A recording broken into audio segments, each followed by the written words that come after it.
खरं तर तुमची स्तुती करावी तेवढी थोडी आहे, आमच्या महाराजांची स्तुती करावी तेवढी आहे, पण स्तुती करत असताना स्तुतीच्या योग्य लोक पाहिजे. आणि जर आपला समोरचा दुश्मन आहे, सुरुवातीला सांगितलं दुश्मन आहे, पण त्याची जर कर्तबदारी चांगली असेल तर त्याची स्तुती झाली पाहिजे. दुश्मन का असे ना, कारण माझं नेहमीचं वाक्य आमच्या महाराज लोकांनी ऐकलेलं आहे की भैया कुरुक्षेत्रावर युद्ध चालू होतं, चालू युद्धामध्ये जसा का कर्णानं बाण सोडला, अर्जुनाच्या रथाचं चाकच हाणून पाडलं. अर्जुनाच्या रथाचं चाक हाणून पाडल्याच्या नंतर भगवंताच्या मुखातून एक वाक्य निघालं. कर्णाकडे बघितलं आणि कृष्ण भगवंताच्या मुखातून वाक्य निघालं, वा वा मारदा काय योद्धा आहे म्हणले. अर्जुन म्हणे देव भाऊ, तू मना रथवर बसले, मना रथ ना सारते, दुश्मनी बडाई मारला ना. भगवंतानं सांगितलं दुश्मना पर कर्तबदारी खरी आहे. जगाचा मालक मी तुझ्या रथावर बसला असताना तुझ्या रथाचं चाकच हाणून पाडलं, मग तो योद्धा कमी आहे का? मी स्वतः जगाचा मालक तुझ्या रथावर बसला असताना तुझ्या रथाचं चाकच हाणून पाडलं, तो योद्धा कमी आहे का? तो योद्धा कमी नाही, म्हणून त्याची स्तुती करायला पाहिजे. दुश्मन आहे पण खरा असेल तर खऱ्याची स्तुती झाली पाहिजे. तुम्ही बसेल लोक चांगला शेत म्हणणारा चांगला शेत म्हणून बडाई मारणं शे, बडाई बी मारणं शे, पण ती वेळेवर मारायला पाहिजे. टाइमिंग जायला काय फायदा शे. एक भाऊनं लगीन व्हायला होतं, 10-12 वरीस व्हायला होता, मनकडी होणार म्हणे. रवी बाबा म्हणतं काय म्हणे, बायकोली कटकट करत, अरे वेळा जी मावली पायटा मग उठत 4-5 वाजले, आता बनवू घे बा ते. जी बाई 8 वाजायला उठत 12 वाजता तुला जेवण देत असं सांगणं पडी. आते पहिले होतं ते पायटे 4ली उठाना, बरोबर आहे की नाही? आणि पहिलेच ना काय सांगा ना, पहिलं वातावरण जिथलं बेकार होतं. म्हातारा वावर माई आणि पहिले मन मायना रांधाय जाय आणि खाट सुद्धा टाकाय जायला राय, खातात मन माणूस झोपी पाहिजे. बरोबर आहे ना आजी मावशी? पहिले होत आई नवरा येऊन पहिले रांधाय बी जायला पाहिजे आणि खातात मन माणूस झोपी खाट गादी बी टाकाय जायला पाहिजे. आते मन बहीण आरतालिका ना उपास धरस, गलिमाची आपेत फिरस नाही. अहो भाऊ पोरेले झोका देत. गणत परिवर्तन आहे, परिवर्तन सांगा मग कीर्तन होई जास आपलं. पहिलं काहीच राहील नाही शे. हो पहिले बाई ओटावर सुद्धा दिखे नाही. हो आता मी कोणत्या महाराजांच्या तोंडून ऐकलं, अशी मर्यादा होते, जावाईन पुढे सासू जाये नाही.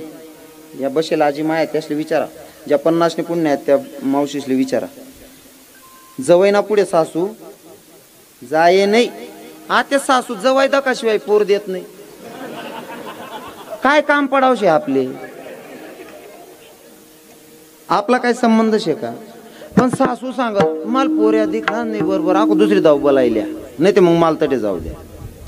हो गणच परिवर्तन होई जाय. असे पहिले पेपरे राहत ना, 50च्या पुढचे दादा सांगतील काका सांगतील, पेपरे जर राहत ना वार्षिक पेपर कसा जाय राहा ना, यानापेक्षा मामान गावले कवय जावाल भेटीन.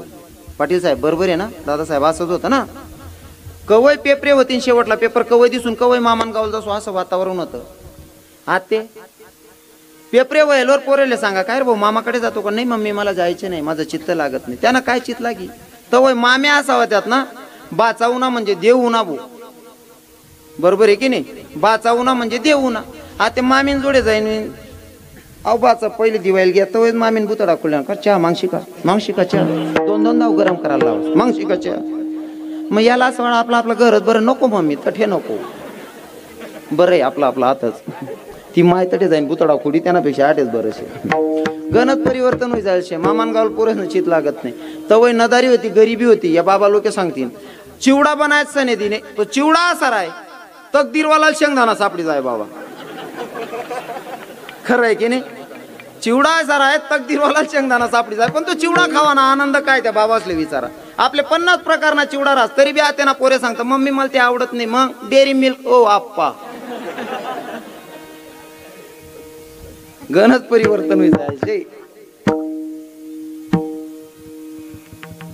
सकाळी मग उठतात आपण पोरेले खिलायला द्यायचे काय चहा मा पाव माव माल पाव. अरे तू पाव खाय काय आत पाव आहे घ्या रे काका, बाकर खा रे. विठ्ठल विठ्ठल विठ्ठल विठ्ठल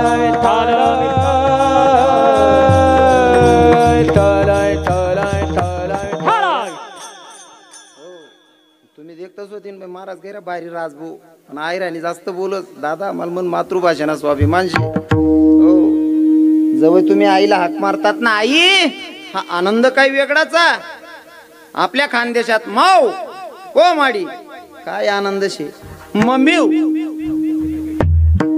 कसं वाटत.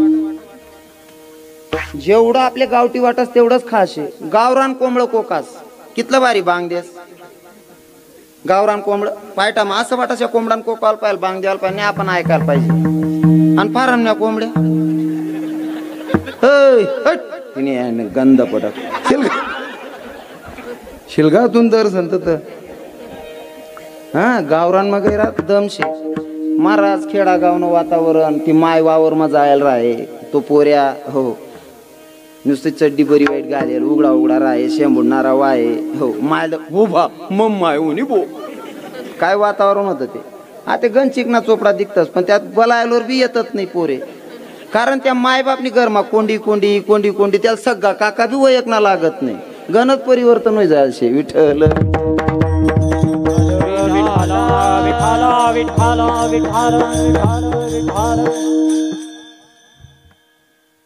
काय सांगत होतो मी.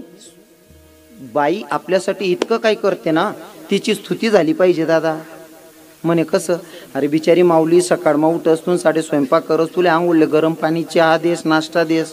मग अरे बाईनं जेवण बनाव सांगू वा बारी काय बारी भाजी काय बारी बनेल बाईले बी वाटत ज्या मालकसाठी रांध त्याला आवडणं माय मनात ना बरोबर आहे की नाही.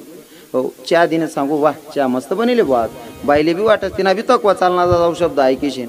पण आपण ती माऊली 3 तास रांधा मग थकस आणि आपण आयता खावाल बटणू का लगेच आराय मारते आज कान भाजी तिखी लाग राही नाही. ओ बाप गया का मायनं 3 तास न दमनं बिचारीनं म्हणजे आयता खावाल बटणं भाजी कान खारीच आहे की त्या माऊल्या सैन करले ती मन सारखी राही एक बुकामा मुक कर दी आयता खावाल बटणं भाजी खारी होई गी तुले बोच कांड तरीन रांधाल बसा दे तुम्ही मोठा घ्या काय करा ना आता भाकर तापडाटे हा त्याला म्हणतो स्तुती करो भाऊ म्हणे असं का म्हणतो भाऊ आव भाऊ घर घ्या म्हणा ऐकीशील. बाईल म्हणे मला जेव वाढ म्हणे बाईने ताट पुढे ठेव पहिलाच गाज उचला बापरे भाजी काय भारी बनेल म्हणे बाईन बरेल तांब्या डोकावर उडी फेका म्हणे बडाई मारी बी मार काय राहणू 15 वरीच आहे का वाट राहणू म्हणे मनात ना सवाद समजणार नाही म्हणे आज बाजून ताईन घरनी मागेल भाजी भारी बरी बरी काय राहणार म्हणे पहिले विचारले हो भाजी कोण घरनीशी असं स्तुती बी करा पण मग ती अक्कल बी पाहिजे कवय करा नाही कशी करा नाही. स्तुती व्हाल पाहिजे पण वेळेवर विठ्ठल विठ्ठल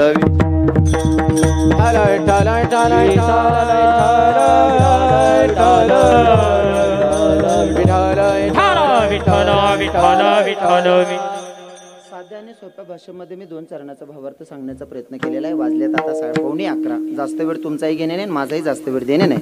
शेवटी 2-4-5 मिनिटात मी बाप्पाचं महत्त्व सांगेल आणि सेवेला पूर्णविराम असेल. इथं जर तुकोबाराय सांगत असतील भैया जीवनामध्ये भोग भोगावाच लागतो पण त्याच्यासाठी समाधानी जर जीवन जगायचं असेल तर काय करायचं स्वतःच्या मनाशी संवाद साधायचा आणि काय करायचं गोविंदाचं भजन करायचं. मग गोविंदाचं भजन काय असतं जे तुकोबारायांनी देऊमध्ये केलं माऊली ज्ञानोबारायांनी आळंदीमध्ये केलं नाही सर्व संतांनी जे भजन पंढरपुरात केलं तेच भजन आता तुम्हाला निळगव्हाणमध्ये करायचंय. हातानं टाळी मुखानं नामचिंतन सगळ्यांनी भजन करायचंय हातानं टाळी मुखानं नामचिंतन. विडोबार कुमार